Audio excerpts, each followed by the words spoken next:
पल्ली स्वास्थ्य केन्द्र को कटक पुनरुद्धार करने चेष्टा कहीं नवीन करते आंदोलन को समर्थन समय समस्त को निर्णायक भूमिका नवा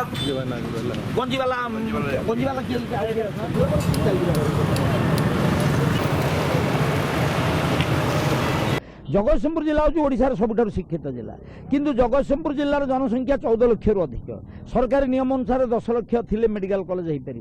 आमर ये मेडिकल कॉलेज हाँपाई भित्तिभूमि अच्छी हो पारा ना एमएलए एमपी जे से कौन कले से किसी कले ना तेणु आमर स्लोगान होचे मेडिकल कॉलेज ना तो तुमको भोट ना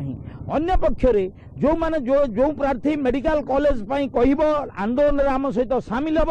आम से प्रार्थी की भोट देवु से तो इस्ताहार लिखिब जगतसिंहपुर एमएलए एमपी जगतसिंहपुर जिलार विकास किसी करना